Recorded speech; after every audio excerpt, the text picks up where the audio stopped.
तो hello everyone, तो आप सभी लोगों का स्वागत है आपके अपने परिवार रेलवे टेक्स्ट बुक पर। तो बहुत सारे बच्चों के मैसेज मेरे पास कल भी इतने आए टेलीग्राम पे, परसों भी आए कि सर रिजल्ट में बहुत बड़ी गड़बड़ी है। सर रिजल्ट एकदम रेलवे ने ऐसा लगता है कि भांग वांग खाकर बना दिया है, या फिर रेलवे का कोई कॉन्सेप्ट ही नहीं है कि किस शिफ्ट को कितना बढ़ाना है और किस शिफ्ट को बढ़ाना नहीं है, किस शिफ्ट को घटाना है। ये घटाने वाला प्रोसेस तो बड़ा कष्टदायी होता है। अरे आप नंबर घटा रहे हैं, एक दो चलिए समझ में आता है, महाराज 12-12, 13-13, 14-14 नंबर घटा रहे हो, मतलब आप समझ रहे हो आपने कितना लॉस किसी विद्यार्थी को दिया है। और उस विद्यार्थी की क्या गलती, उसको क्यों इजी पेपर दे दिया आपने?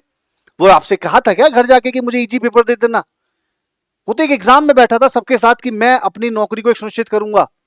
मेरे पास बहुत सारे बच्चों के मैसेज आए हैं, देखिए मैं आपको एक एक करके दिखा देता हूं।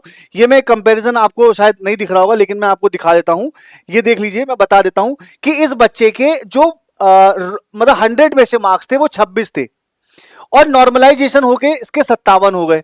ये इसका पेपर 17 फरवरी को था, इसका पेपर बच्चा 18 फरवरी को था, जस्ट एक दिन बाद। इसकी गलती ये थी कि इसके नंबर जो थे वो 48 थे 100 में से, और जो नॉर्मलाइजेशन करने के बाद इसके नंबर हो गए वो हो गए भैया 43। ठीक है, नहीं कितने थे भैया इसके? 100 में से 54 नंबर थे भाई जी, 54 नंबर, और कितने हो गए? 43। बताइए महाराज, 11 नंबर माइनस हो गया इस बच्चे का है। इसका गलती यही है कि 18 तारीख को पेपर दिया था। ये आपका क्या मानक होता है? और आप किसी बच्चे को मतलब भर भर के नंबर आप कम कर लो आराम से कि देखो 18 तारीख को बच्चे का पेपर था, और इस बच्चे के पेपर 100 में से कितने थे? 54, और नॉर्मलाइजेशन हो गए 43। बताइए, ये बच्चे का सिलेक्शन भी नहीं हुआ, और ये बच्चा अपने जोन में सेलेक्टेड हो जाता अगर आप इसके इतने भी रहने देते तो सुकून से। बताइए क्या गलती थी इस बच्चे की भाई? अच्छा, मैंने सोचा कि चलिए ये हो सकता है भाई गलत हो, लेकिन जब मैंने इसको रिजल्ट में देखा तो भाई सही है। बताइए आप कितना कितना नंबर बताइए कम कर दे रहे हो। बताओ, ये यहां से बच्चा 64 से 43 पे आ गया महाराज, ये 54 से ये 43 पे आ गया महाराज। बताइए इस बच्चे की गलती क्या है? अच्छा, ऐसा भी नहीं है, इन्होंने जोन वाइज मैटर जो है वो डिफरेंट डिफरेंट कर दिया है। किसी जोन में नंबर घटे हैं तो किसी जोन में नंबर घटे भी नहीं है, वही वही सेम टू सेम है।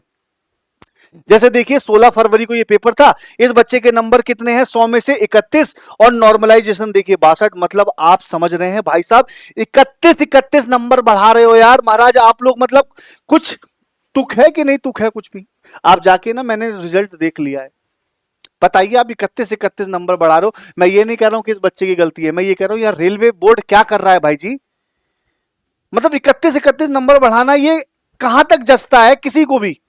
अरे एक दो नंबर से तो पूरी दुनिया उथल पुथल हो जाती है, आप 31 नंबर बढ़ा दे रहे हो। सीधा कह दो कि नौकरी ले लो भाई आप लोग हैं। और यहां पे पता है पारदर्शिता भी एक तरह से खत्म होती हुई दिखाई देती है। और देखिए देखिए ये इस बच्चे के नंबर, ये 18 तारीख वाला बच्चा, हमने देखा 18 तारीख वाले बच्चों में नंबर घटे हैं सबके, लेकिन इस भाई के उतने उतने ही रह गए। अब बताइए, तो वो जो गुवाहाटी वाला बच्चा था उसके क्यों घटा दिए? उसका तो सिलेक्शन हो जाता, वो कैटेगरी में भी था और उसका सिलेक्शन हो जाता। और ऐसा एक बच्चे के साथ नहीं है, ऐसा बहुत सारे बच्चों के साथ है।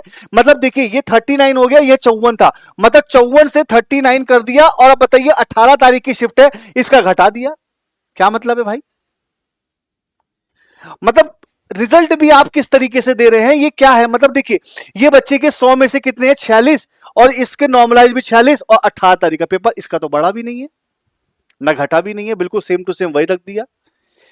मतलब आप देख पा रहे होंगे कि मतलब ये रिजल्ट के नाम पे ये रेलवे बोर्ड कर क्या रहा है। अब आप कहेंगे भैया रिवाइज रिजल्ट, देखिए रिवाइज रिजल्ट रेलवे तो भाई समझ लीजिए इतनी रिजिड संस्था है कि बहुत रेयर एंड रेयर, मैं सच्चाई बता देता हूं, होने वाला कुछ नहीं है।